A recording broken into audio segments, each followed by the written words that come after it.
రా కూర్చో. పర్వాలేదండి. ఏంటి ఇలా వచ్చావు? ఆ రోజు నా కంపెనీని మూసేయమన్నారు. ఇప్పుడు నేను మూసేయడానికి సిద్ధంగా ఉన్నాను. దానికి ప్రతిఫలంగా నాకు 5 లక్షలు కావాలి.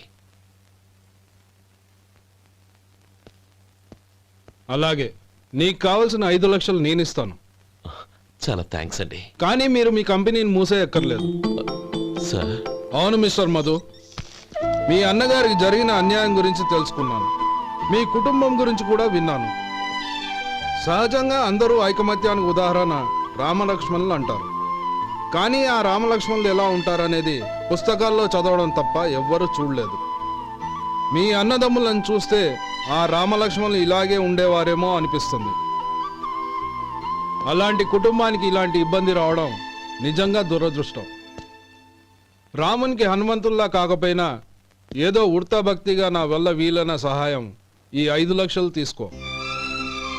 మీ కంపెనీ పేరు మీదే అన్ని సరుకులు తయారు చేయండి. నేను వాటిని ప్రపంచమంతా మార్కెటింగ్ చేస్తాను.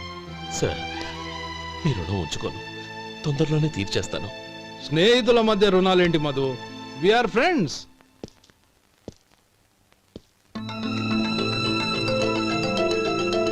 ఏంటే అక్కడ ఆగిపోయావు? రా. నువ్వు మీ అన్నయ్యని అరెస్ట్ చేయడానికి అట్టెళ్ళావు, ఆయన లొంగిపోవడానికి ఇటు వచ్చారు. అవును, యూనిఫామ్ చేత్తో పట్టుకొచ్చావేంటి? సార్, నేను రే, ఈ మాత్రం దానికే బెదిరిపోయి ఉద్యోగం వదులుకుంటావా? నువ్వు ఇలాంటివి ఎన్నో సమర్థవంతంగా ఎదుర్కోవాలి. నిన్ను నేను ఎస్పీగా చూడాలి. అది కాదన్నయ్య. ఇంకేం మాట్లాడకు. ఇన్స్పెక్టర్ గారు, నన్ను లాకప్లో పెట్టండి. ఆగండి సార్, ఆ డబ్బు ఎక్కడికి పోలేదు, నేనే తీసి జాగ్రత్త చేశాను. ఈ విషయం అన్నయ్యకి తెలియక బ్యాగులో డబ్బు కనబడకపోవడంతో అది పోయిందనుకున్నాడు. నే పట్నం నుంచి వచ్చేసరికి జరిగిన గొడవంతా తెలిసిందే. రే మధు, జరిగిన దానికి నన్ను క్షమించనయ్యా. ఇంటికి వెళ్ళాక అన్ని వివరంగా చెప్తాను. సార్, ఇదిగోండి 5 లక్షలు. ఇది కమిటీ వాళ్ళకి అప్పగించి ఈ కేసు కొట్టేయండి సార్. భలే వాడివయ్యా, తీసినప్పుడు ఒక మాట ఆయనతో చెప్పుండొచ్చుగా. అనవసరంగా పెద్ద ఆయన స్టేషన్ వరకు రప్పించావు.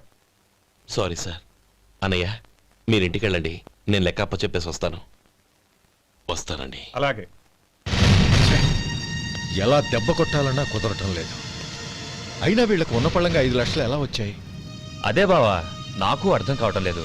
నీకు అర్థమైతే ఆశ్చర్యపడాలి కానీ అర్థం కాకపోతే ఆశ్చర్యమేముంది? ఎవడ్రా వాడు? ఇన్నాళ్ళుగా వ్యాపారం చేస్తున్నాను, నిన్నగాక మొన్న వచ్చినోడు వాడు నాకు పోటీయా? వాణ్ణి పెరగనివ్వకూడదు. వాణ్ణి ఇక్కడికి రప్పించండి, నేను మాట్లాడతాను.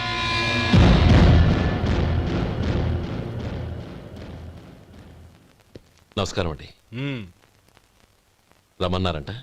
నీ పచ్చళ్ళ కంపెనీ మూసేయాలి. నీకెంత కావాలి? 5 లక్షలు ఇస్తాను. చాలా? 5 లక్షలు కాదు, 50 లక్షలు ఇచ్చినా నా కంపెనీ మూయడం జరగదు. బాగా ఆలోచించుకొని చెప్పు. ఈ వ్యాపారంలో పుట్టి పెరిగినోడ్ని, నాతో పోటీ పడకు. నా చేతి కింద 6,000 మంది పనిచేస్తున్నారు. ఆంధ్ర మొత్తం నాకు బ్రాంచులు ఉన్నాయి. నేనే మార్కెటింగ్ చేయలేకపోతున్నాను. ఆఫ్టర్ ఆల్ ఒక కుటీర పరిశ్రమలా పెట్టుకొని నువ్వెలా మార్కెటింగ్ చేయగలవు? 6,000 మంది వర్కర్స్ని పెట్టుకుని ఆంధ్ర మొత్తం బ్రాంచీలున్న మీరే నా కంపెనీ చూసి భయపడుతున్నారంటే నా సరుకులో నాణ్యత ఉందనేగా. ఆ నాణ్యత ఉన్నంత వరకు నాకెవరూ పోటీ కాదు. ఈ ప్రపంచంలో నేను ఎక్కడైనా మార్కెట్ చేయగలను. వస్తాను.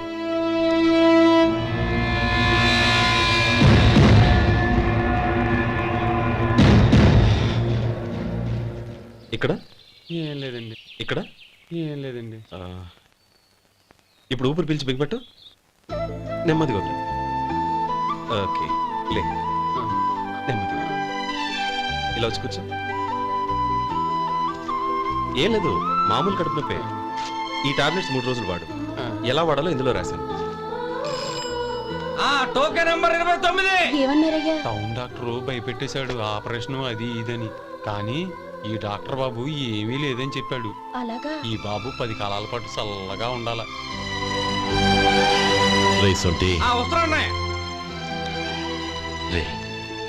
భగవంతుడి దయ వల్ల తమ్ముడు హస్తవాసి మంచిదని అప్పుడే పేరొచ్చిందిరా. తమ్ముడిని దగ్గరుండి జాగ్రత్తగా చూసుకో. పని హడావుల్లో పడి వేళకి భోంచేయడము. అబ్బే అదే లేదన్నయ్య, 1 గంటకల్లా పేషెంట్ కట్టు, భోజనం పెట్టు. అది అలా జాగ్రత్తగా చూసుకో. నేను చూసుకుంటాను కదన్నయ్య, నువ్వు వెళ్ళు. ఆహా.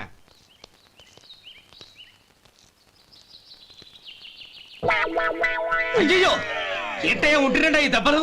ఏదైనా యాక్సిడెంటా? అదేం కాదండి, మరి గోరు కొరికినందుకు ఎలక్ట్రిక్ స్తంభానికి కట్టేసి ఇలా రక్తం వచ్చేలా కొట్టారండి.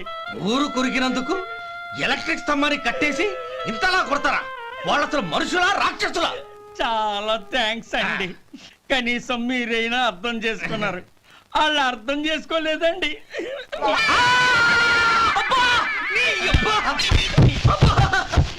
గోరు కొరకడం అంటే ఇదా? నిన్ను కొట్టడం కాదురా, నిలువురా నరికేయాలి. ఈ అబ్బా సెప్టిక్ అవుతుందో ఏమిటో. మన 2 ఊర్ల పొలిమేరలో ఉన్న ఈ మల్లికార్జున స్వామి వారి దేవాలయం జీర్ణదశలో ఉందన్న విషయం మీ అందరికీ తెలుసు. ఇన్నాళ్ళు మీ ఊరు వాళ్ళు పట్టించుకుంటారని మా ఊరి వాళ్ళు, మా ఊరి వాళ్ళు పట్టించుకుంటారని మీ ఊరి వాళ్ళు దీన్ని ఇలా వదిలేశారు. ఈ గుడి మీ ఊరికి ఎంత ముఖ్యమో మా ఊరికి అంతే ముఖ్యం. కాబట్టి మన ఇరు గ్రామ ప్రజలు కలిసి దాన్ని బాగు చేయించి కుంభాభిషేకం చేయించాలనే సదుద్దేశంతో ఒక కమిటీని ఏర్పాటు చేశాం. ఈ కమిటీలో 2 గ్రామాలకు సంబంధించిన ప్రముఖులు ఉన్నారు. కమిటీ ప్రెసిడెంట్గా ఎవరిని ఎన్నుకోవాలనే విషయంలో శ్రీ గోపాలరావు గారి పేరు, శ్రీ లక్ష్మీపతి గారి పేరు పరిశీలనలోకి వచ్చాయి. అందువలన మేమందరం బాగా ఆలోచించి తర్జన భర్జనలు చేసిన మీదట శ్రీ గోపాలరావు గారే అన్ని విధాలా ప్రెసిడెంట్ పదవికి అర్హులని ఈ కమిటీ నిర్ణయించడం జరిగింది.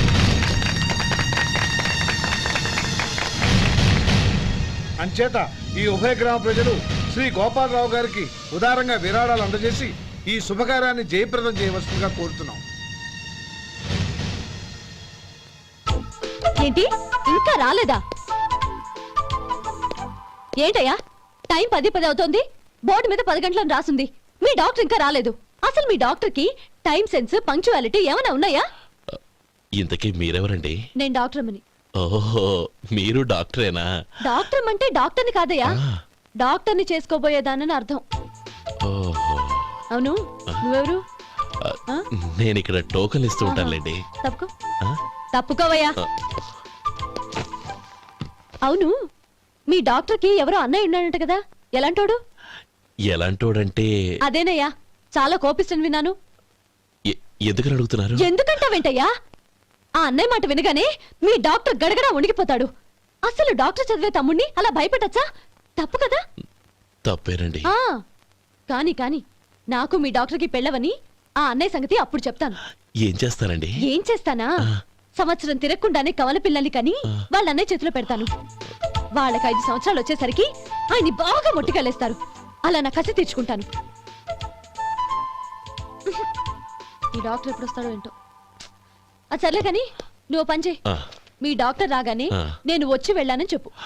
నేను అంటే ఓ, నా పేరు చెప్పలేదు కదా, నందిని. ఏం చెప్తావు? అదేనండి, నందిని గారు వచ్చి వెళ్ళారు అని చెప్తాను. గుడ్, పైకొస్తావు.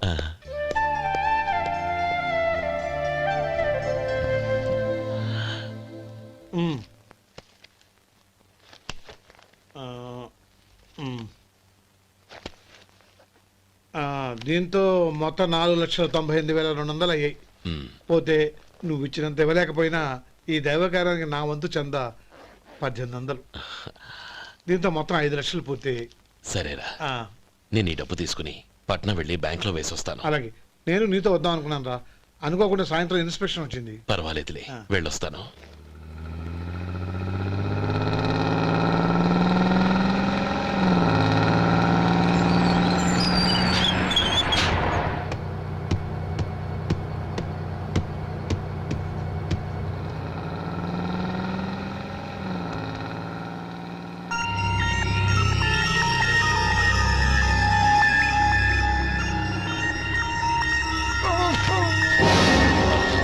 అయ్యో, మూర్ఛ మూర్ఛ, బసాపండి బసాపండి.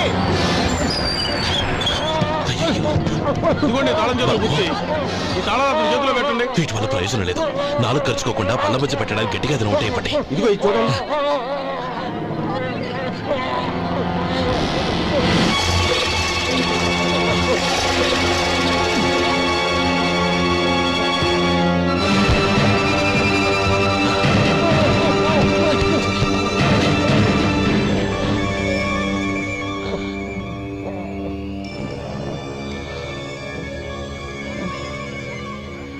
మీరు వెళ్ళి మీ సీట్లో కూర్చోండి, కొంచెం గాలాన్ని పడ్డి. ఇప్పుడు ఎలా ఉంది బాబు? ఆ.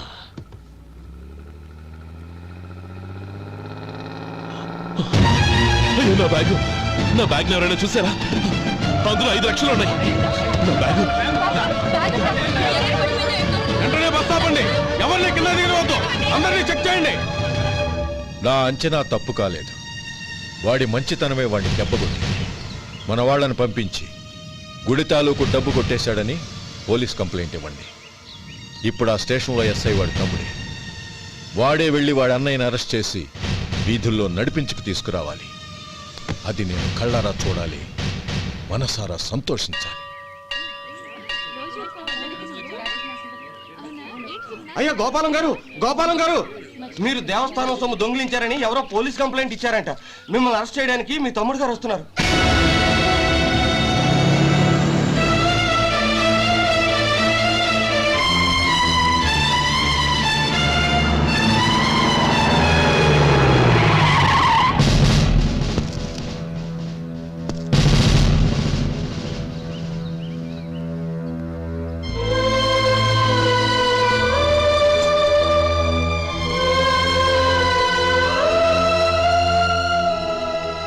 చూడు గోపి, ఎప్పుడు నువ్వు ఉద్యోగంలో చేరావో అప్పుడే తనా పరానే తేడా మర్చిపోవాలి.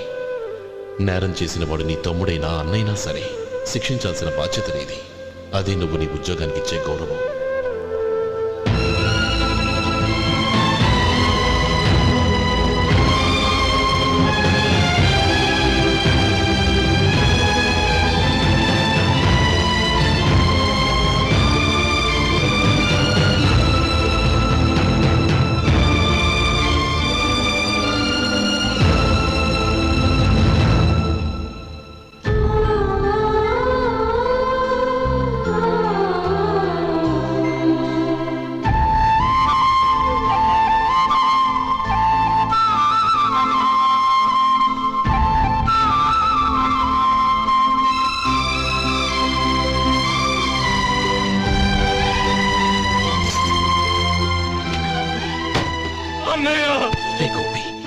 ఏమిట్రా ఇది?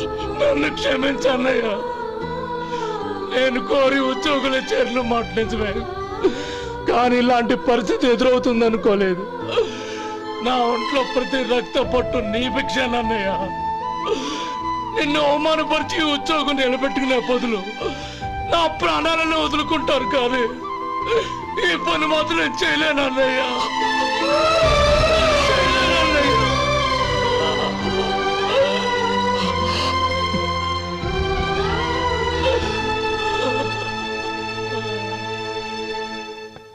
ఏరా, ఇన్నేళ్లు కష్టపడి సంపాదించిన ఉద్యోగానికి రాజీనామా చేస్తావా? కనీసం నీ పెళ్ళాం ఏమనుకుంటుందోనని ఆలోచించావా? ఇందులో అనుకోవడానికి ఉంది మామగారు. ఎండనక వాననక కష్టపడి ఓ తండ్రి కంటే ఎక్కువగా ఈయన్ని పెంచి పెద్ద చేశారు బావగారు. అలాంటి దేవుణ్ణి అరెస్ట్ చేసే ఆ ఉద్యోగం ఈయనకు అవసరం లేదు. బాగుంది. అన్నకు తగ్గ తమ్ముడు, తమ్ముడికి తగ్గ పెళ్ళాం. సరే, మీ ఇష్టం. నానమ్మ, అన్నయ్యడి. నమస్కారం అండి. ఓ, నువ్వా? రా కూర్చో. పర్వాలేదండి. ఏంటి ఇలా వచ్చావు? ఆ రోజు నా కంపెనీని మూసేయమన్నారు. ఇప్పుడు నేను మూసేయడానికి సిద్ధంగా ఉన్నాను. దానికి ప్రతిఫలంగా నాకు 5 లక్షలు కావాలి. అలాగే, నీకు కావలసిన 5 లక్షలు నేను ఇస్తాను. చాలా థ్యాంక్స్ అండి. కానీ మీరు మీ కంపెనీని మూసేయక్కర్లేదు. సార్? అవును మిస్టర్ మధు, మీ అన్నగారికి జరిగిన అన్యాయం గురించి తెలుసుకున్నాను. మీ కుటుంబం గురించి కూడా విన్నాను. సహజంగా అందరూ ఐకమత్యానికి ఉదాహరణ రామలక్ష్మణులు అంటారు. కానీ ఆ రామలక్ష్మణులు ఎలా ఉంటారనేది పుస్తకాల్లో చదవడం తప్ప ఎవ్వరూ చూడలేదు. మీ అన్నదమ్ములను చూస్తే ఆ రామలక్ష్మణులు ఇలాగే ఉండేవారేమో అనిపిస్తుంది. అలాంటి కుటుంబానికి ఇలాంటి ఇబ్బంది రావడం నిజంగా దురదృష్టం. రామునికి హనుమంతుల్లా కాకపోయినా ఏదో ఉడతా భక్తిగా నా వల్ల వీలైన సహాయం ఈ 5 లక్షలు తీసుకో. మీ కంపెనీ పేరు మీదే అన్ని సరుకులు తయారు చేయండి. నేను వాటిని ప్రపంచమంతా మార్కెటింగ్ చేస్తాను. సార్, మీ రుణం ఉంచుకోను, తొందరలోనే తీర్చేస్తాను. స్నేహితుల మధ్య రుణాలేంటి మధు? We are friends.